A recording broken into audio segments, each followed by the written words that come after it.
August 2nd, 1990, Saddam Hussein's forces crashed through the defences of oil-rich Kuwait. In fear of an Iraqi invasion into Saudi Arabia, the United States and her coalition allies poured into the Arabian Peninsula to form a deterrent that would be known as Desert Shield. The result was a series of diplomatic talks, negotiations and counter-negotiations that rapidly declined into a no-hope situation. On August the 17th, 1991, Desert Shield became Desert Storm.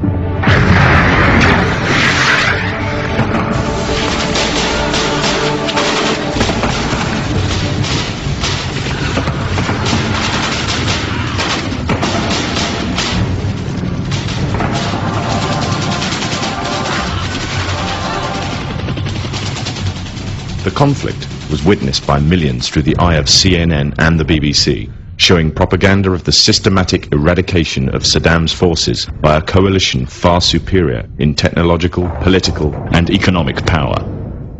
However, what was little known was that from the outset the war was engineered, controlled and manipulated by an elite group.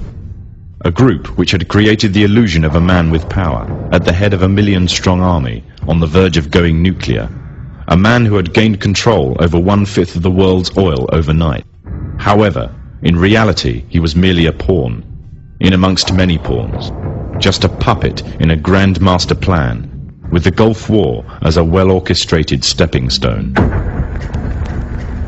The orchestrators of the war were by no means strangers to controlling major world events. In fact, they have done so for centuries. From the shadows, they have engineered every major war, revolution and recession. They control everything you read, everything you hear, and everything you see.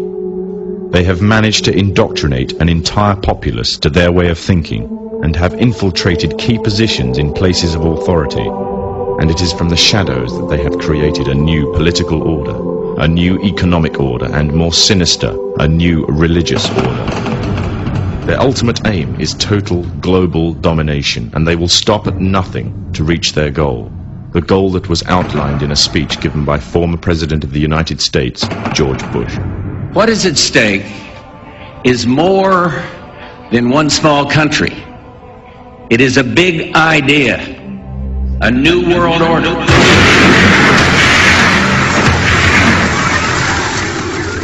However, the origins of this global plan were not created in the offices of the White House. In reality, their roots lay in another war. This time, the year is 1095, and the place, Clermont, France.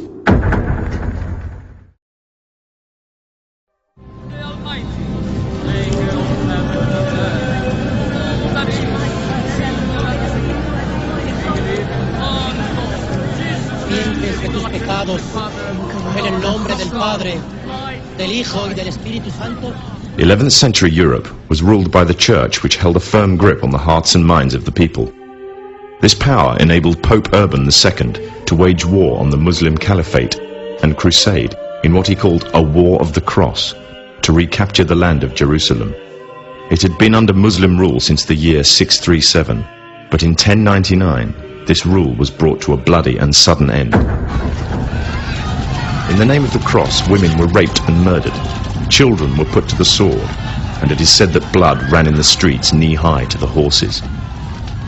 Out of this land of bloodshed and terror, a group of men arose. Men that would stop at nothing to get what they wanted, no matter what the cost.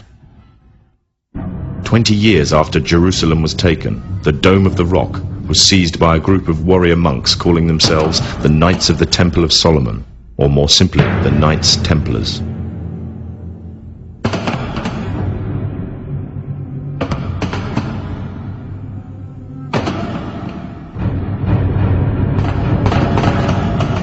In Jerusalem, the Templars began to deviate further and further away from the practices of Christianity. They learnt the secret arts of the Kabbalah, an ancient form of Jewish magic, along with its dark rites and rituals. The Jews had learnt the arts from the pagans of ancient Egypt during the times of enslavement to the Pharaoh, and developed them into Babylon at the time of Nebuchadnezzar. In 1307, King Philippe of France arrested them for charges of denial of Christ, homosexuality, and idol worship, as well as magic. In 1314, Pope Clement V declared all Templars as heretics to Christianity, ordering all their properties to be seized. Their leader, Jacques de Morlaix, was captured and burnt to the stake. The Templars were cornered, and just when it seemed they were finished forever, a glimmer of hope arose from a seemingly certain end. They were to find a safe haven as well as an ally. But not in France. In fact, in a country in a desperate struggle for independence against the English. The country of Scotland.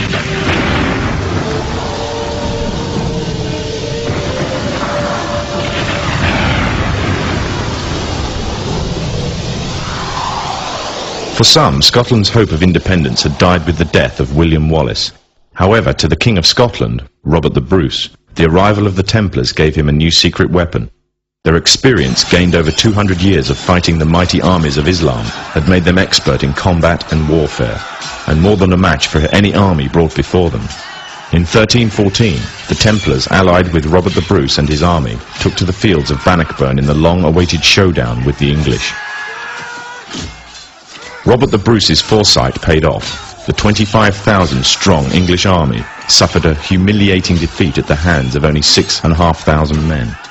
The dream of an independent Scotland had finally been achieved. The Templars had brought themselves back from the brink of destruction, and never again would they allow themselves to be destroyed. This time they would control the country by controlling its kings, and in order to preserve their secret order, the Templars would have to die. Or more precisely, the name would have to die. The Templars, who had escaped Europe, were finally laid to rest in Roslin Chapel, Scotland, which stands to this day as sign of their presence in Britain. Their descendants became the true power of Scotland. In 1603, the death of Queen Elizabeth I left England without an heir to the throne. By virtue of descent, King James V of Scotland became King of England. In doing so, Scotland and England joined to form a new kingdom, and the power that the Templars held over Scotland spread to give them a firm grip on the whole of Great Britain. For over 100 years, the Templars concealed their activities, fading into the background until they were little known and little remembered. However, they did not cease to keep a firm grip on Britain. All the time they were planning, regrouping, and infiltrating positions of power in all corners of the kingdom. In 1717, the Templars made their reappearance in Europe. They had grown in both number and strength, and were now ready to coin a new identity, free from their reputation of the past, and given credibility by none other than the monarchy and aristocracy of England. And the name they chose for themselves was a name that would be known by many, but understood by a few. This new name, the Freemasons. The new identity and the grandeur of its members afforded the Masons with respect and dignity. The first royal member of the Freemasons was Frederick, Prince of Wales. The latest members include Prince Philip, the Duke of Edinburgh, and consort to the current Queen of England, Elizabeth II, who herself is a grand patron to the Masons. However, behind closed doors, the Freemasons were free to indulge in the secret rites and rituals handed down to them by their ancestors, and these became the basis of their levels of membership, called degrees. The Freemasons were not content with power in Britain alone. Their ambitions were far greater. In the years to come, the world would witness Europe and America being plagued by wars and revolutions, each more devastating than the other. However, these would not be as commonly believed, the spontaneous effects of a downtrodden people, but in fact schemes created by the exclusive few, driven by hunger for absolute power. All this would take place from the very country from which they had fled centuries earlier, and would become the base for their global domination.